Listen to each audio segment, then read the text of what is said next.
Selamat sore saudara, selamat berjumpa kembali pada siaran berita 16. Saya Wilda Afosma bersama rekan Mas Agus M. Akib. Selama lebih kurang 30 menit ke depan akan menemani Anda dengan berita-berita dari berbagai daerah di Nusantara.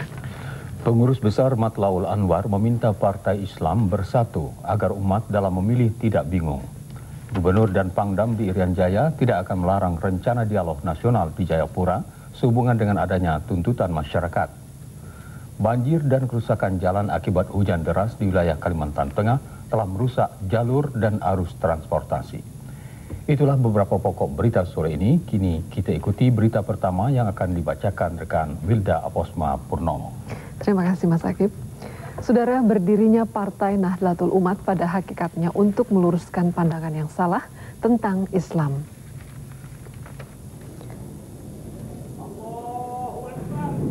Pada takblik akbar di Palangkaraya, Ketua Umum Partai Nahdlatul Umat Sukron Makmun menilai dari beberapa partai Islam di tanah air belum ada yang berani menonjolkan misi keagamaan. Justru partai-partai tersebut bersifat terbuka baik keanggotaannya maupun misi yang diembannya. Keterbukaan partai-partai Islam dipengaruhi isu yang menyatakan Islam agama teroris, ketinggalan zaman ataupun sektarian. Berdirinya Partai Nahdlatul Umat selain untuk menepis anggapan yang keliru tentang Islam, sekaligus membentuk insan yang memiliki akhlakul karimah. Partai ini sekaligus menampung aspirasi warga NU yang tidak tersalur selama ini, khususnya penganut ahli sunnah wal jamaah. Menghadapi pemilu mendatang, Partai Nahdlatul Umat tidak memiliki target perolehan kursi di DPR, tetapi lebih memfokuskan pada usaha menciptakan masyarakat Islami yang mawadah warahmah. Ketua Bidang Dakwah Pengurus Besar Matlaul Anwar, Kiai Haji Nahib Abdurrahman, menganjurkan partai berlandaskan Islam supaya bersatu agar tidak membingungkan umat dalam memilihnya. Menurut Kiai Haji Nahib, dengan banyak berdirinya partai Islam saat ini menjadikan umat tidak saja akan susah untuk memilih, tapi juga akan membingungkan. Hal itu dikemukakan pada tablik silaturahmi keluarga besar Matlaul Anwar di Kerawang, Bekasi, Jawa Barat kemarin. Sementara itu mengenai Matlaul Anwar ditegaskan tidak akan ikut membentuk partai maupun berpolitik praktis, akan tetapi tetap pada khitahnya, yaitu bergerak di bidang pendidikan, dakwah, dan sosial. Menyinggung tentang kepemimpinan perempuan dalam Islam, Kiai Haji Nahib Abdurrahman mengatakan dalam bertindak perasaan perempuan lebih dominan daripada otak pikiran atau rasionya. Sedangkan laki-laki otaknya lah yang lebih dominan dibanding daripada perasaan. Sementara itu, Sekjen PB Matlaul Anwar, Haji Satibi dalam hikmah silaturahminya menguraikan tentang hal yang dilupakan umat Islam, yakni mempelajari tentang perdagangan.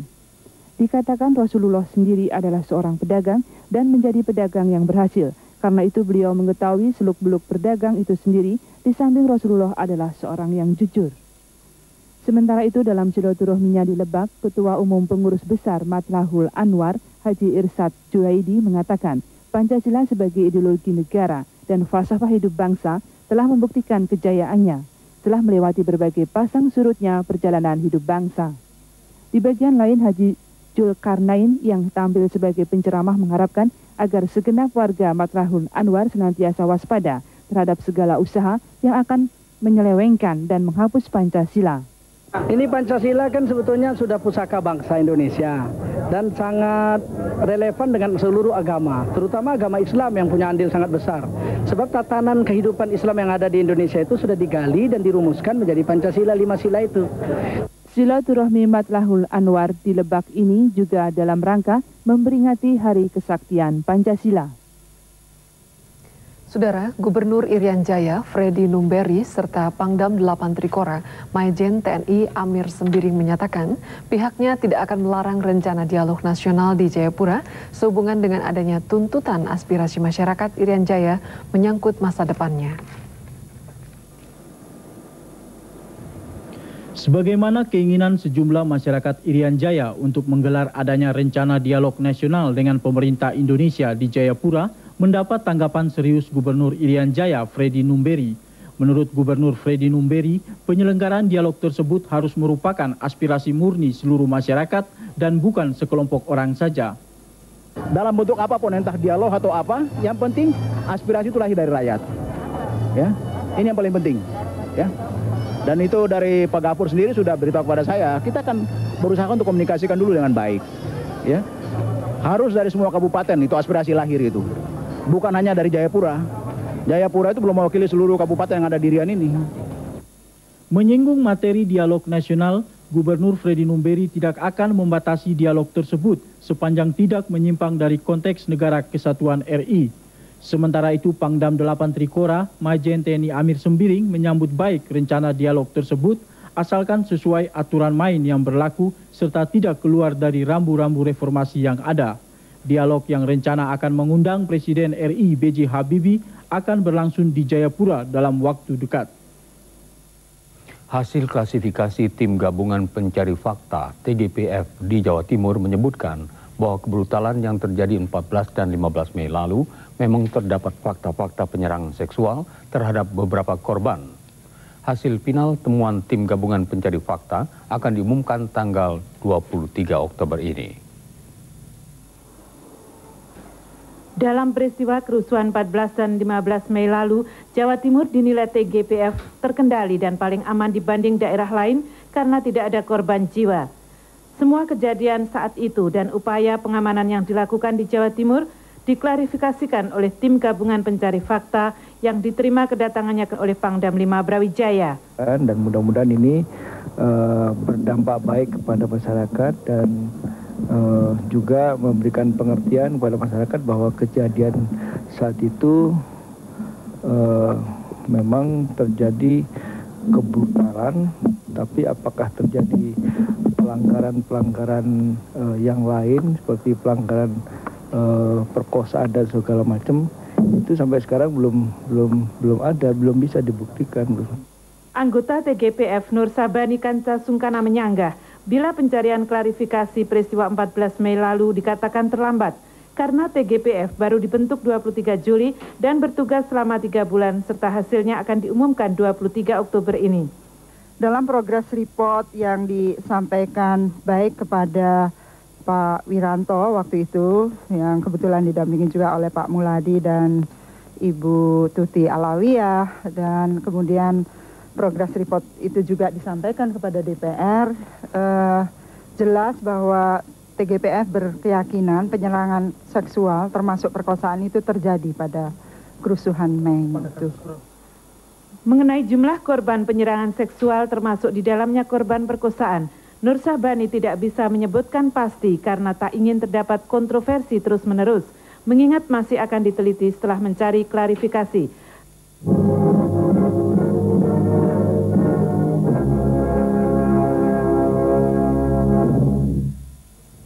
Sekalipun tidak merenggut korban jiwa, namun banjir yang melanda wilayah Kalimantan Tengah mengakibatkan terputusnya beberapa ruas jalan.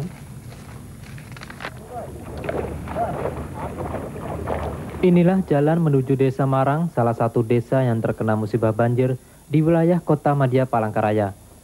Akibat banjir, satu-satunya jalan menuju desa ini terputus, sehingga cukup merepotkan. Masyarakat yang biasa menggunakan kendaraan bermotor atau berjalan kaki menuju desa ini, sejak tertimpa banjir harus menggunakan jukung atau klotok. Repot kalau arusnya gini tuh ya sulit. Kalau jalan kaki tuh enak. Selain ruas jalan, puluhan rumah penduduk Desa Marang juga tergenang. Dibandingkan 5 kelurahan lainnya yang terkena banjir, Desa Marang termasuk paling lama digenangi air karena lokasinya yang rendah. Banjir ini ya datangnya dari daerah hulu yang setiap musim penghujan mengalir sehingga daerah kita khususnya di Kecamatan Bukit Batu itu ikut terkena banjir. Daerah-daerah yang tertimpa musibah ini merupakan daerah rawan banjir yang letaknya di pinggiran sungai. Sementara itu, arus lalu lintas di Jalan Trans Kalimantan Poros Selatan terancam macet total akibat kerusakan di beberapa tempat, seperti Basarang Kabupaten Kapuas dan ruas jalan menuju Sampit Pangkalambun. Akibat curah hujan terus-menerus beberapa bulan terakhir ini, kerusakan Jalan Trans Kalimantan Poros Selatan, terutama di Provinsi Kalimantan Tengah, semakin parah. Kubangan lumpur dan antrian mobil serta kendaraan roda 2 tidak mempunyai alternatif lain, sehingga pada minggu-minggu terakhir ini banyak para penumpang bus dan mobil pribadi terpaksa bermalam di jalan. Situasi terakhir kondisi jalan yang belum ada pengerasan ikut pula mengganggu mobilitas di beberapa tempat di wilayah ini. Sampai saat ini belum ada perhatian serius oleh instansi terkait untuk mengatasi kendala yang ada. Masyarakat pun seakan tak mampu dan harus menerima keadaan yang parah ini terus berlangsung. Saudara, masyarakat Kota Sorong belum lama ini dibuat panik akibat tersebarnya isu tentang langkanya salah satu kebutuhan pokok sembako, yaitu beras. Keresahan masyarakat oleh adanya isu menipisnya stok beras di gudang Dolok Sorong memang beralasan karena hampir pada waktu yang relatif bersamaan, harga salah satu kebutuhan pokok tersebut naik dari Rp1.800 per kilogram menjadi Rp3.400 per kilogram untuk harga eceran tertinggi. Naiknya HET beras ini oleh sebagian besar masyarakat di Kota Sorong dirasakan terlalu membebani masyarakat, terutama masyarakat kelas menengah ke bawah.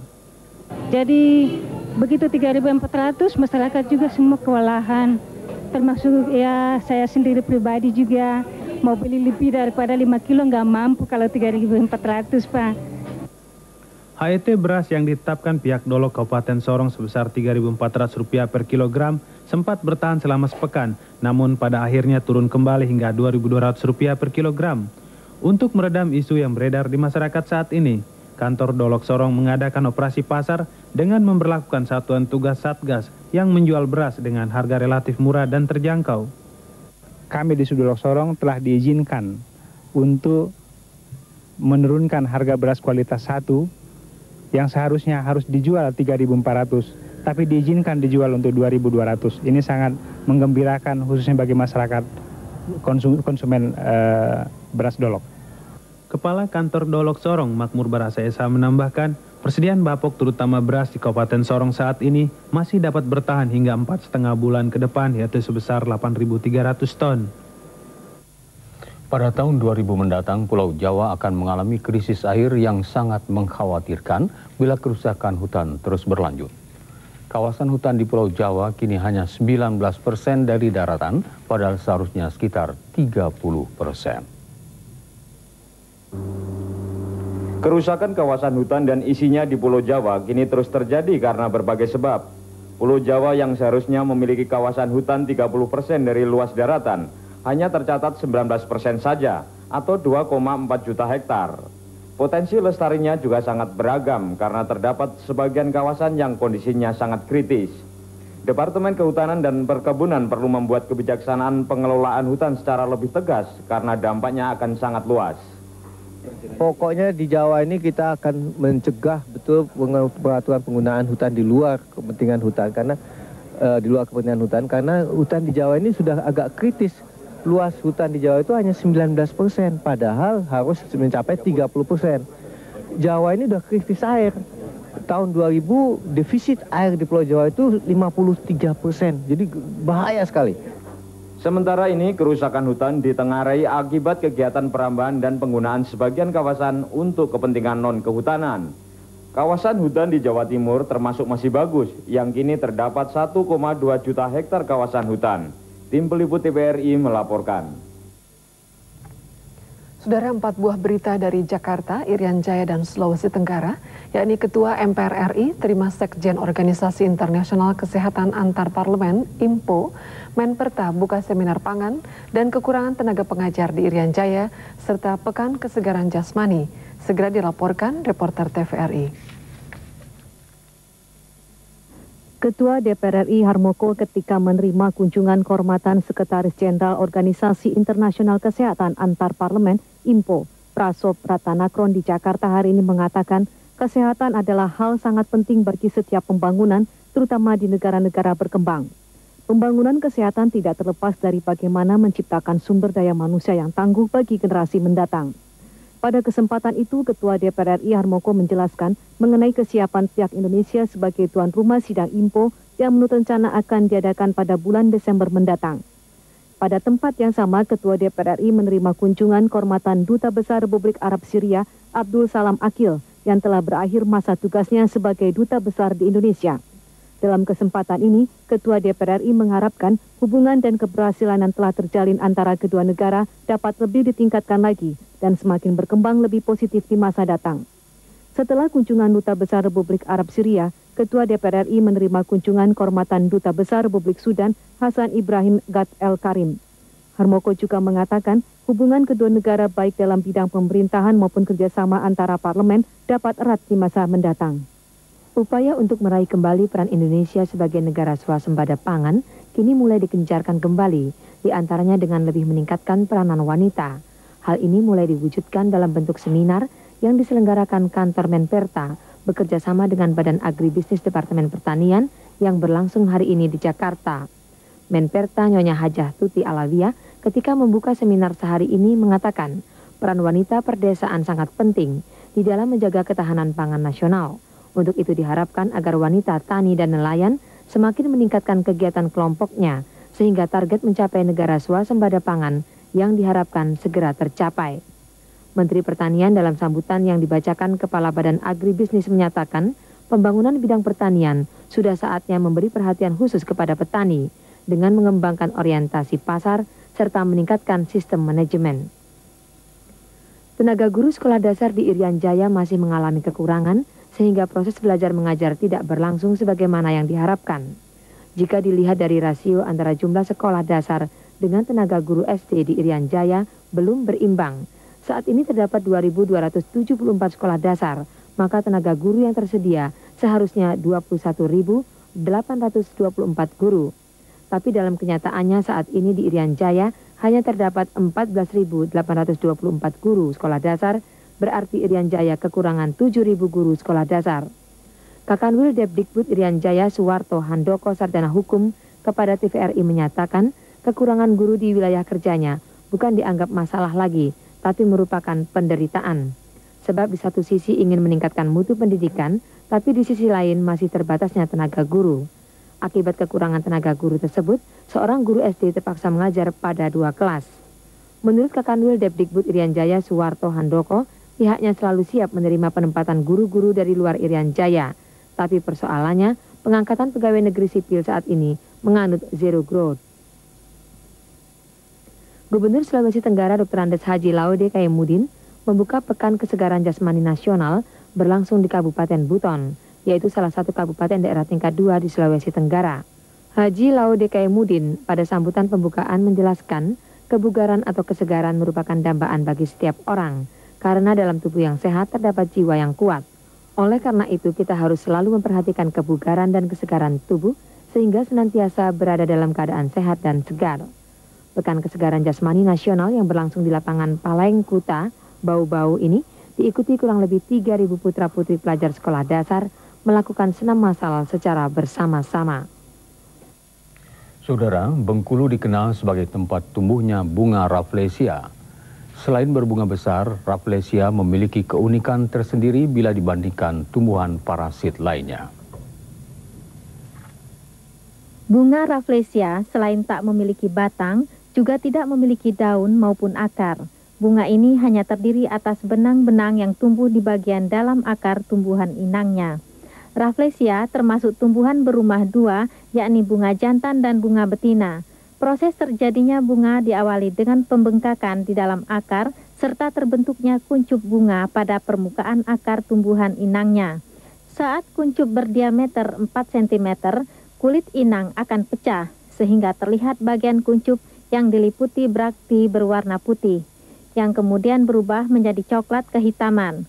Dari kuncup hingga mekarnya memakan waktu sekitar 310 hari, dan masa mekarnya biasanya tak lebih dari 1 minggu. Pada saat mekar, bunga ini mengeluarkan aroma bangkai, sehingga akan menarik serangga terutama lalat. Tim liputan TVRI Stasiun Produksi Bengkulu untuk mengabadikan bunga langka ini harus berjalan sejauh kiloan meter, meniti pematang sawah dan menyeruak semak belukar, serta menyisir lembah yang lumayan terjal. Kali ini bunga Rafflesia tumbuh di Desa Tais Bengkulu Selatan atau 180 km dari Kodia Bengkulu.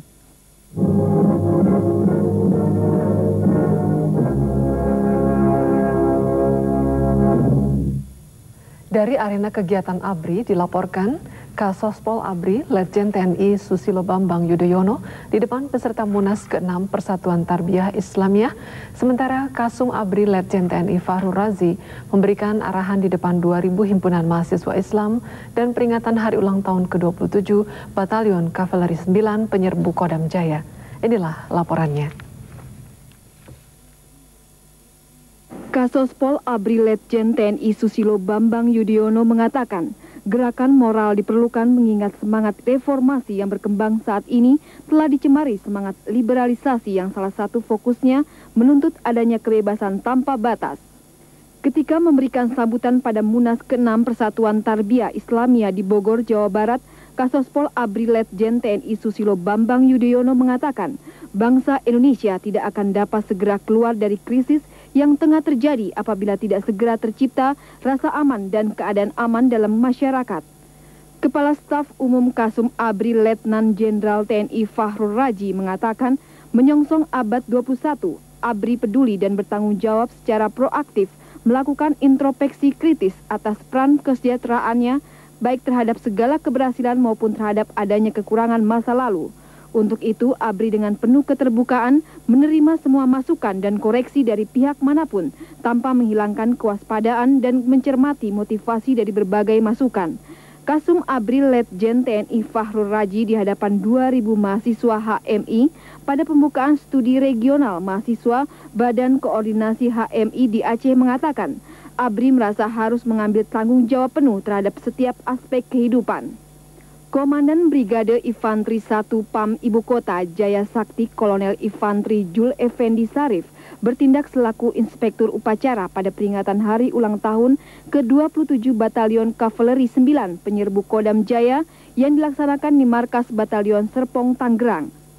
Kolonel Infanteri Jul Effendi Sarif mengatakan, sebagai satuan pemukul Kodam Jaya Yonkav 9, penyerbu harus senantiasa dalam melaksanakan tugasnya secara optimal dan dalam kesiapan yang tinggi kapanpun dan dimanapun ditugaskan. Hal tersebut dapat dicapai melalui berbagai latihan yang dilaksanakan secara bertahap dan berlanjut. Tanaman padi dan hortikultura dalam musim tanam 1998 di Provinsi Nusa Tenggara Barat telah mencapai target.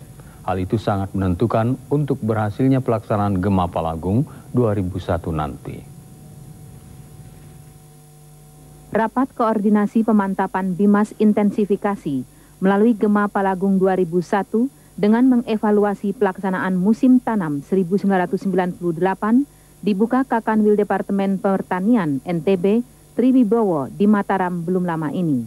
Rapat tersebut bertujuan mengantisipasi kendala yang akan timbul dalam pelaksanaan Gema Palagung 2001 yang berkaitan dengan hama, penyakit, pengadaan bibit, pupuk, dan sarana pertanian lainnya, guna menyukseskan pelaksanaan Gema Palagung 2001 di NTB.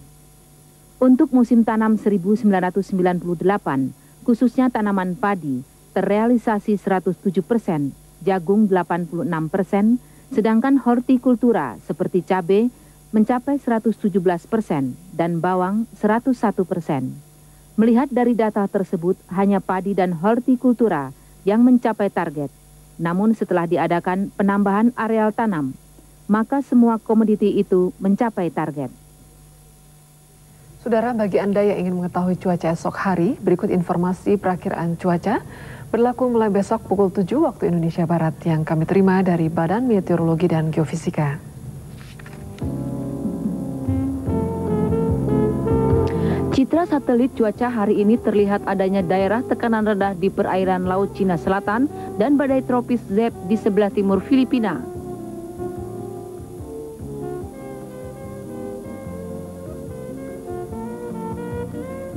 Angin di atas wilayah Indonesia umumnya bertiup dari arah timur sampai tenggara, kecuali Sumatera dan Kalimantan dari arah selatan sampai barat.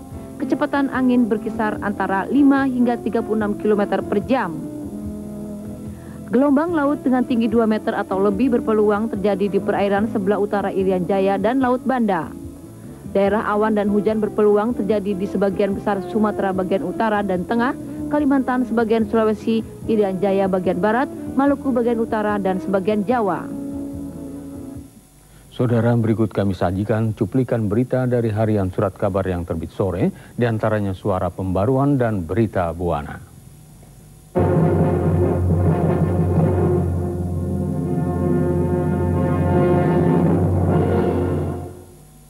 Suara Pembaruan pada halaman pertama mengangkat pernyataan sebuah kelompok hak asasi manusia yang bermarkas di New York mendesak pemerintah Indonesia menyediakan perlindungan bagi tim anggota relawan. Masih di halaman depan, Suara Pembaruan juga mengulas pendapat ekonom Umar Juworo. Indonesia sudah cukup lama jadi bulan-bulanan para spekulan mempermainkan rupiah. Saat rupiah mulai menguat 2 pekan terakhir, ini sudah waktunya pemerintah menerapkan kontrol devisa. Berita Buana pada halaman pertama menyajikan sikap Menpangan AM Saifuddin, siap memimpin Partai Persatuan Pembangunan, bahkan siap menjadi presiden mendatang. Pada halaman lain, Berita Buana menelaah harga beras sudah mulai ada penurunan harga, namun masih sulit terjangkau bagi sebagian besar masyarakat. Berita Buana hari ini juga menyoroti berita dari dunia kedokteran, kejutan dari pakar fertilitas setelah berhasil dengan proses cloning, kini pakar kesuburan mengungkap keberhasilan prosedur kontroversial, ciptakan bayi dari campuran sel telur manusia. Saudara, upaya menumbuhkan sikap cinta bahari melalui aneka lomba kebaharian digelar Kanwil Parsenibut bersama Lanal Bengkulu, diantaranya lomba kapal hias, renang laut, dan mancing wisata dengan lomba dayung tradisional. Kendati berlangsung sederhana, namun kegiatan Tahun Bahari Internasional dan Hari Pariwisata Dunia 98 ini mendapat tanggapan positif masyarakat. Terbukti banyaknya peserta lomba dan membludaknya jumlah pengunjung yang menyaksikan lomba. Pada lomba renang laut misalnya, diikuti 50 peserta dari berbagai kelompok umur, turut ambil bagian menempuh jarak sekitar 1 mil laut, dimulai dari muara atau pintu masuk pelabuhan dan berakhir di dermaga Nusantara Pulau Bai. Demikian pula pada lomba mancing wisata, ratusan peserta dengan berbagai jenis alat pancing telah siap sejak pagi hari. Para peserta ini diberangkatkan dengan kapal motor menuju wilayah perairan Pulau Tikus yang berjarak sekitar 2 mil dari daratan Bengkulu. Pada lomba dayung yang dibagi dalam kelompok perorangan dan berpasangan, meski lomba yang menempuh jarak sekitar 500 meter ini mampu memberikan hiburan menarik. Sayangnya lomba seperti ini sering bersifat sementara, karenanya banyak pihak berharap agar kegiatan ini dijadikan kalender tetap, sehingga upaya tetap menjadikan laut sebagai daya tarik wisata bahari benar-benar terwujud. Saudara, sekian siaran berita TVRI. Kami akan kembali menjumpai Anda pada pukul 18 waktu Indonesia Barat melalui lintasan berita. Atas perhatian dan kebersamaan Anda, kami kerabat kerja yang bertugas mengucapkan terima kasih.